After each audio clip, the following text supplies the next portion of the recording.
Hello beautiful soul! Welcome back to my channel. This is Mei Chang Ame from Japan, Kabayan.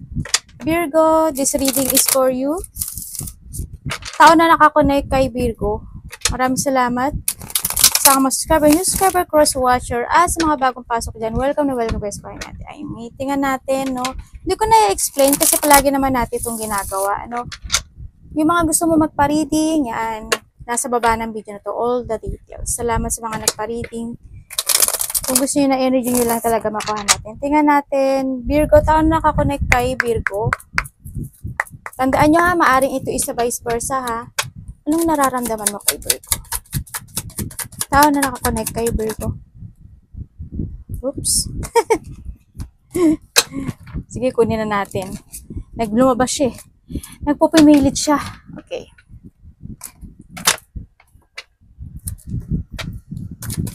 Queen of Wands and the Temperance. Okay, thank you. Okay. Okay, nararamdaman niya sa'yo, ano ka, very attractive, matulungin, mabait na tao actually, matiisin, napaka-very patient. Nararamdaman niya sa'yo is, syempre, andun yung situation na parang may lungkot, no? Sa nakikita ko. Parang hindi yung situation na curious siya sa'yo kasi 6 of Cups, so namimiss ka niya. Gagawin daw niya yung lahat para sa'yo. Or vice versa tayo ha. Someone spying oh. Either ikaw ang nag-spy or siya ang nag-spy sa'yo. Sa nakita ko to, yun nga, ayun nga, matiisin ka raw, mabait ka, matulungin, and then, syempre, handun yung ano naaalala niya yung mga good things, na-reminiscing niya yung mga ginawa mo sa kanya, yung nakita niya. Tsaka yun, as in, may sadness akong nakikita, either sa'yo or sa kanya, dito, no. Handun din yung nararamdaman niya sa'yo, isa din yung parang may pagsisisi, may regret because of something, there's a failure when it comes sa'yo or sa inyong dalawa, ang nakikita ko dito.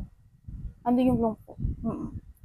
Naalala niya siguro yung mga maling nagagawa niya sa'yo, siguro kasi parang minsan, andun ka na lang sa, lagi ka na handyan para intindihin siya, no? Doon. Yun ano, kahit na minsan may pagka immature siya. Yun ang nakikita ko sa kanya. Pero gagawin daw niya ang lahat para sa iyo or ginagawa niya or vice versa tayo. Virgo, anong nararamdaman mo sa taon na to? Virgo, anong nararamdaman mo sa taon na to? Nyak.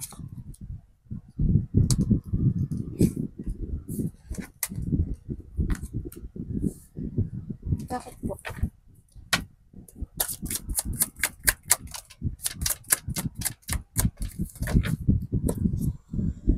Siyempre nararamdaman mo sa tao na to, andun yung you want peace, no? Nararamdaman mo sa kanya na siyempre part siya ng family mo, siyempre you want to talk, no?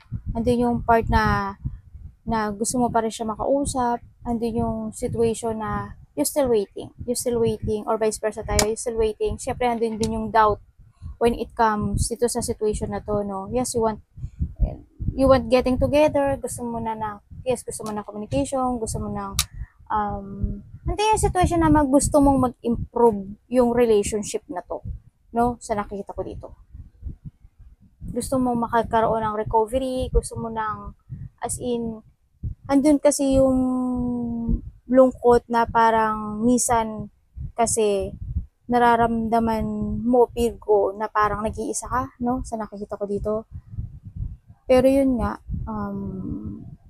ang nakikita ko sa'yo na gusto mo ng pag-uusap, magkaroon na uli ng happiness, joy, and yun, achievement, o mabuo uli, gusto mo na uling mabuo at maging matatag yung relationship or family na to sa nakikita ko dito, no? Andun na rin yung decision na yun na nagkakaroon or magkakaroon na ng mga bagong plano, no, dito sa situation. It's good naman sa nakita ko dito.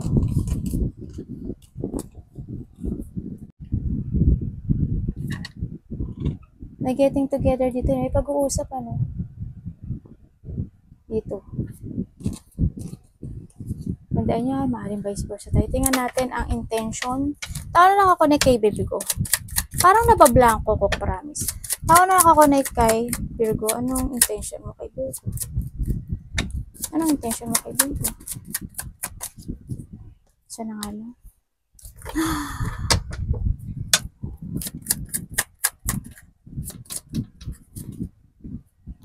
Puro surdo.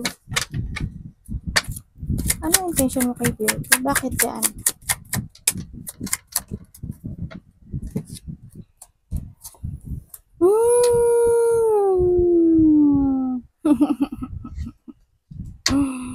Sakla pa.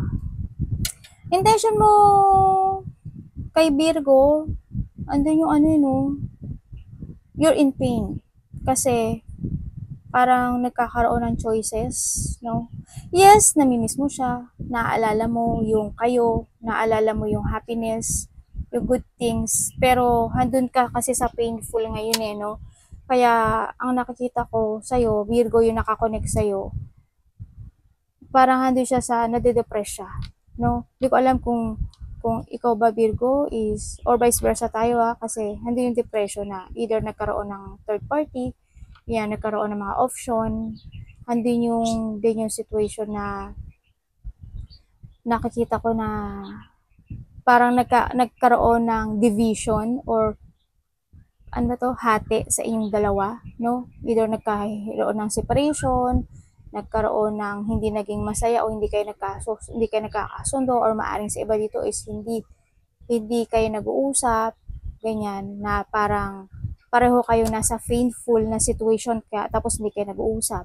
Naaalala nyo lang kayong dalawa, ganyan, sana maging okay kami pero hindi kayo nag-uusap. So, ganun. Yung iba dito, andun yung situation na parang nawawalan na rin kayo ng pag-asa itong tao na to na mabubuo kayong muli.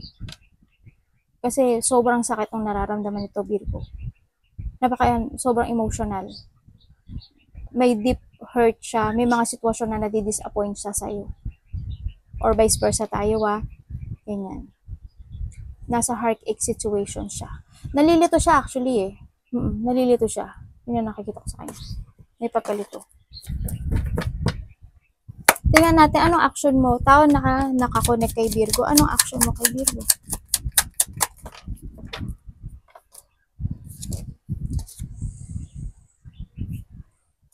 Bakit?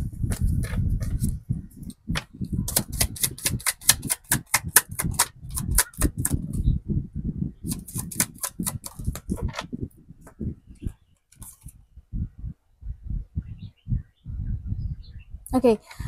Ang action nito Virgo sa'yo, or vice versa tayo, ang action nito sa'yo, Virgo, alam mo ba na dito siya sa sitwasyon na stuck siya?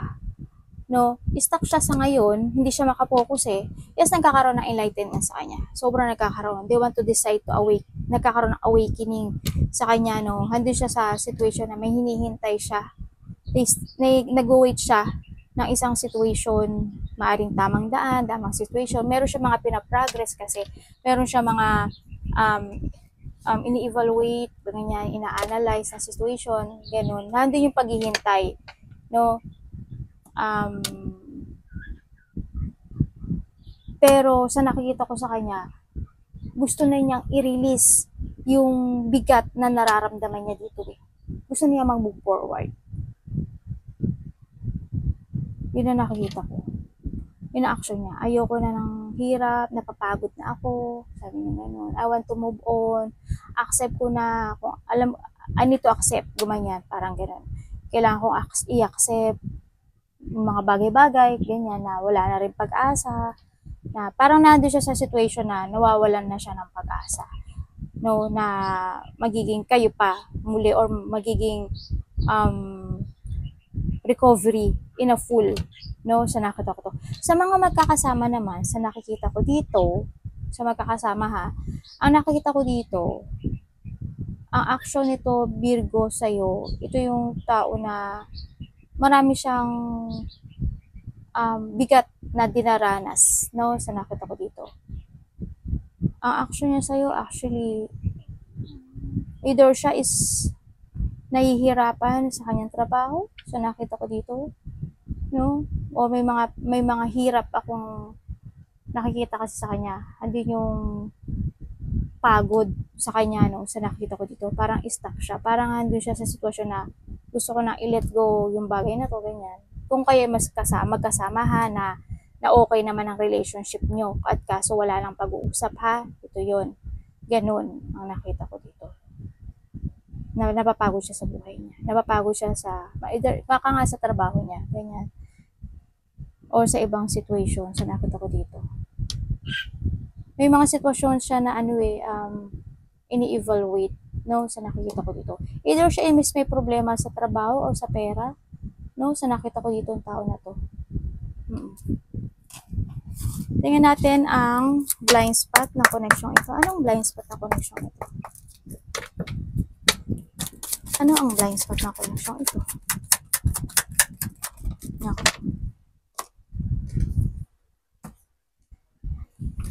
Pero alam mo, Virgo, binavalue ka nito. Value ka naman daw sa kanya. Kasi iba dito kasal, binavalue ka niya. Or maaring nagkaroon kayo ng mga deep relationship nito tao na to. Pero handin yung binalyo ka daw niya.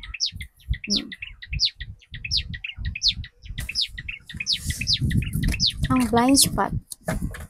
Tingnan natin bakit.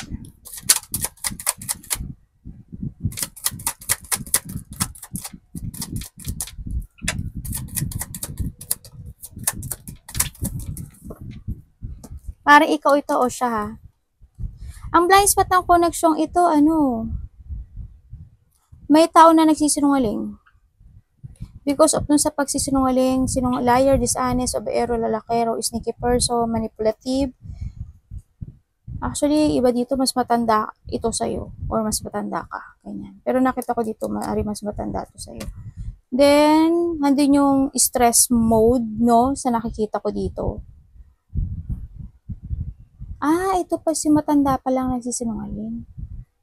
Or malihim. Kung kayo is may problema, no? Kasi nakita ko rin naman yung third party. So nakita ko dito, may tao dito na ganun, na nai-stress, na sinungaling, babaero, manipulative, na hindi siya magpapahuli, na nagsisinungaling siya, na may tinilihim siya, tinatago siya. No, sa nakita ko dito.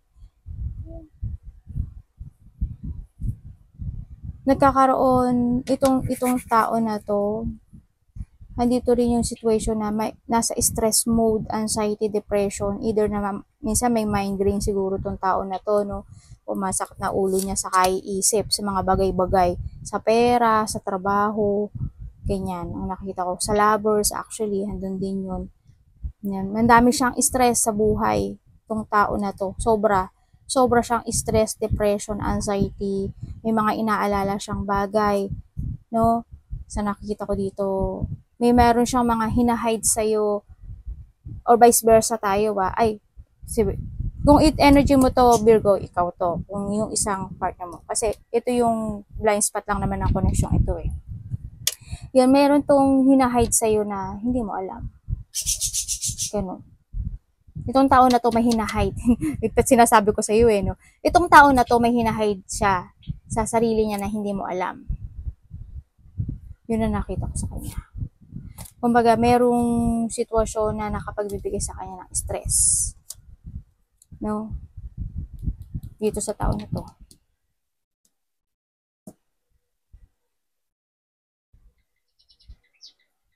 Parang meron dito na na iba dito, parang itong tao na to, napopokus siya sa mga nangyari or nakaraan. Yun na nakikita ko dito. Gusto niya ng new beginning actually. No? Gusto niya ng new beginning. Pero sa nakikita ko dito, bakit kaya siya nagsisinungaling pa rin? Itong tao na to. Baka ikaw to, Virgo, sabihin. Sa magkaasawa ha, sa magkakaasawa naman, itong tao na to, sa nakita ko dito, either may problema siya sa trabaho niya, pera, or business, ha? Kaya yung sitwasyon na yun, maaaring hindi niya sinasabi sa'yo, or either sa family niya, may problema siya. Kaso hindi niya sinasabi sa'yo yung situation na yun. So, nakita ko. Baka, yun nga, ayaw niya lang sabihin sa'yo. Pero yung sa ano, may mga problema dyan, yung na-explain ko na naman sa inyo, di ba? Kung ano yun. Tingnan natin ang iyong energy, October 2024. Wait. Ang iyong advice.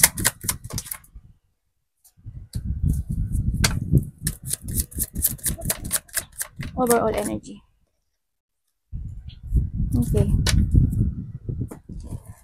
Bakit the magician ang energy mo, Virgo?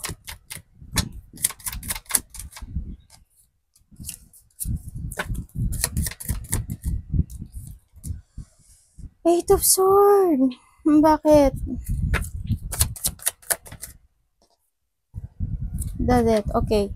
Ang energy mo, Virgo, andito ka sa sitwasyon mo na you're manifesting a situation na matapos na lahat ng hirap or maging maayos or makamove on na, no? Sa nakita ko, magkaroon ng mga transformation dito sa iyo, no? And then, syempre, you want a new beginning sa buhay mo, pero andun pa rin yung frustration na sa mga pagsasaayos ng mga bagay-bagay or may mga sitwasyon na hindi mo pa magawa-gawa sa nakikita ko dito, no?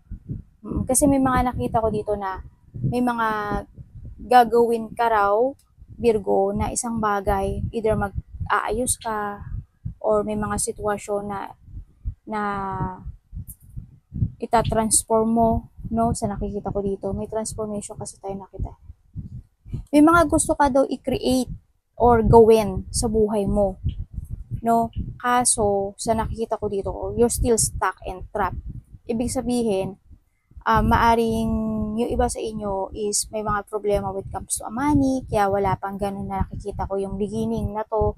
Kumbaga may mga, ang energy mo kasi is may mga frustration, may mga sitwasyon na nagkakaroon ng mga negative thinking, nagkakaroon ng restricted, may mga sitwasyon na you are in a painful, may mga sitwasyon na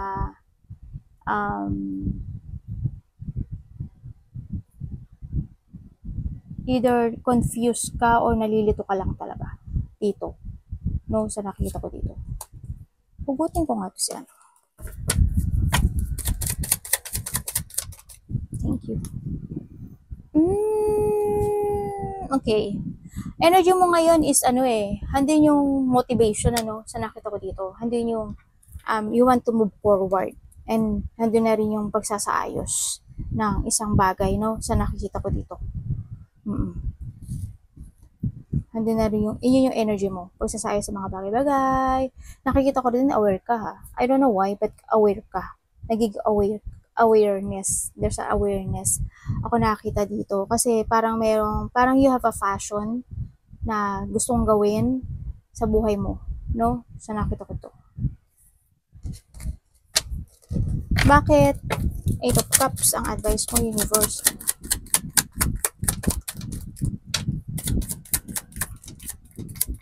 Thank you.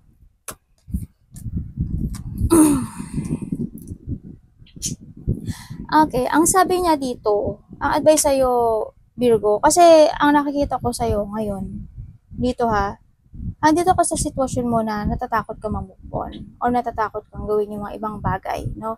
Parang andito ka sa situation mo na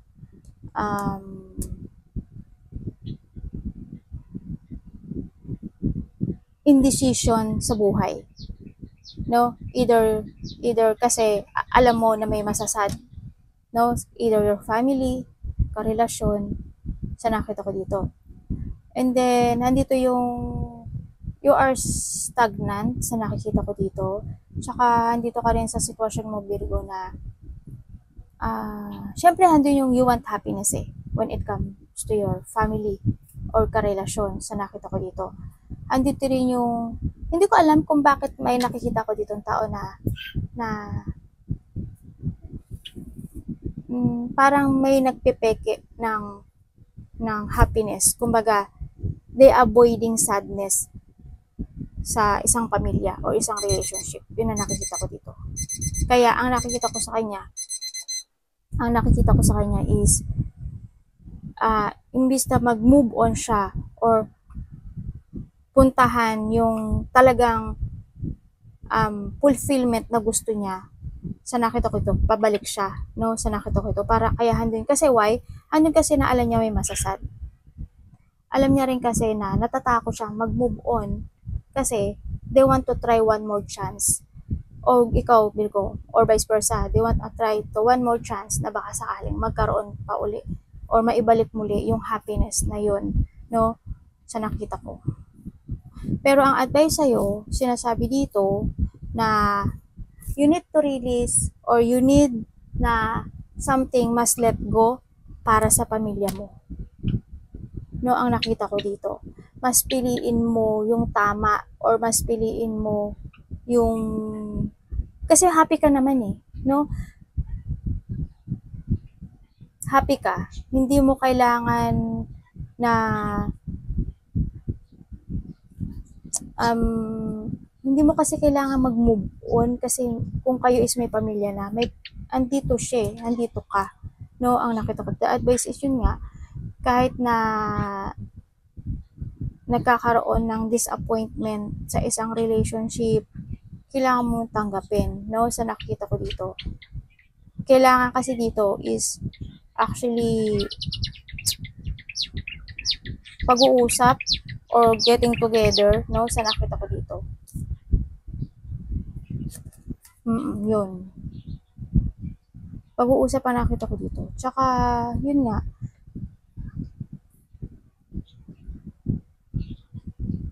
may dapat ka daw i-let go. Kung kayo is nagkakaroon ng conflict na to, di ba? Maaring kayo is nagkakaroon ng conflict o hindi kayo nagkakaintindihan o hindi lang talaga kayo nag-uusap sa nakita ko dito, no? Kasi someone is avoiding, no? Either avoiding to be na maging sad ang a part of the family or yung family or ikaw, ganyan. No, itong tao na to. Focus to your family, focus mo yung situation na you need to fix kasi. You need to fix and structure again yung relationship na to sa nakita ko. Yun ang advice na sa'yo. Hindi mo kailangang mag-let go. Hindi mo kailangang mag-iba ng landas. Hindi mo kailangan na nahanapin yung love or yung happiness and fulfillment mo sa iba kasi nahandito handito eh. Ang may kailangan ka lang iwanan is may kailangan mo lang i-let go yung dapat i-let go. Hindi yung pamilya mo, hindi yung karelasyon mo. Kung ikaw is may third party or may mga nagkakaroon ng distraction sa'yo, yun ang i-let go mo. When it comes naman sa inyo, Virgo, na hindi ganito yung situation, sa nakita ko dito, the advice is yung situation na may mga sitwasyon nga na kailangan mong tiisin, no? Sa nakita ko dito. Alang-alang sa pamilya mo, sa ikagaganda ng matiisin ka naman actually. Matiisin ka. Sobra ka matiisin. Kahit na nahadon ka sa sitwasyon na hindi ka na masaya or na nakakaramdam ka ng lungkot, no? Ang nakikita ko dito is handun ka pa rin sa situation na basta masaya sila, okay ka. Kasi nandito ka sa sitwasyon mo na na parang nag-iisa ka lang dito na nalulungkot, no? Sa nakita ko dito. Kahit na alam mo naman na nahandyan yung family mo, kahit na alam mo naman na nahandyan sila para tulungan ka rin nila, diba? Kaso ang pinipili mo ata or talagang gusto mo lang din talagang mapag-isa, no? Kasi andun yung lungkot, more on sadness kasi sa'yo sa nakikita ko dito Either may mga problema ka sa pera, trabaho, ganyan, financial, and then, may sakit ka ba, Virgo? Kasi may tao ko nakikitang may sakit dito.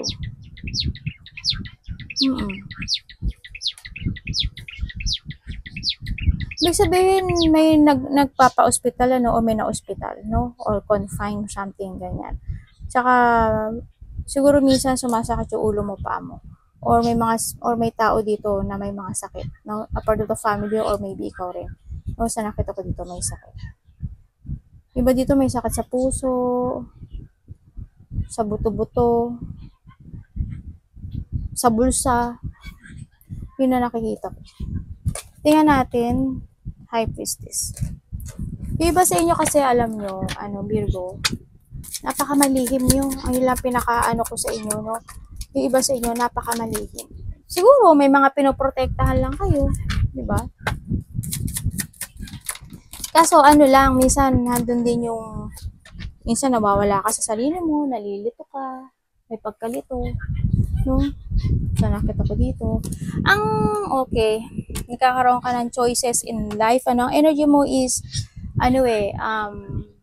mga pagpaplano, no? Kaso, ang nakikita ko dito, may mga pinaplano ka na hindi mo pa magawa-gawa. Nagkakaroon ka ng doubt. Kumbaga, there's a few option ako na nakikita sa iyo.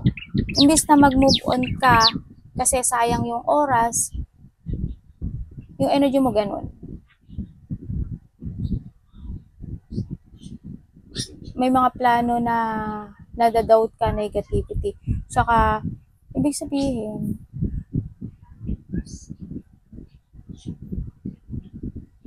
may tao kang gustong kausapin pero nagdadalawang isip ka.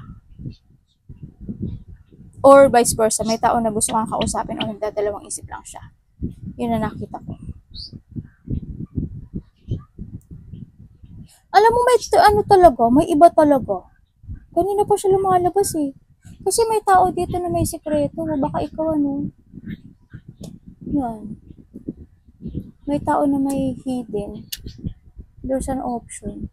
May mga may mga pinagpipilian dito. So ngayon kasi hindi yung situation mo na you don't know how to proceed pa. No, if you take it action or not, kung may kakausapin kang isang tao o hindi. Ganyan.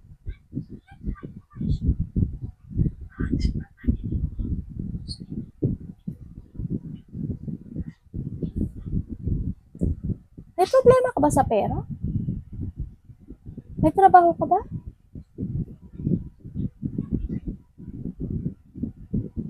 Or nagkakaroon ka ng shortage when it comes to money? Kasi kung hindi ka doon sa part na yon, Virgo, ang nakikita ko, may tao dito na hindi ka pinapahalagahan or vice versa tayo, ha? Baka vice versa to. Kasi why? Either itong tao na to, ikaw or itong tao na to is may problema sa trabaho, pera, stability, mga ganyan. Or, maaaring itong tao na to is nararamdaman niya or ikaw to na hindi mo siya pinapahalagan. Kumaga wala yung pagpapahalaga sa nakita ko. Kasi why?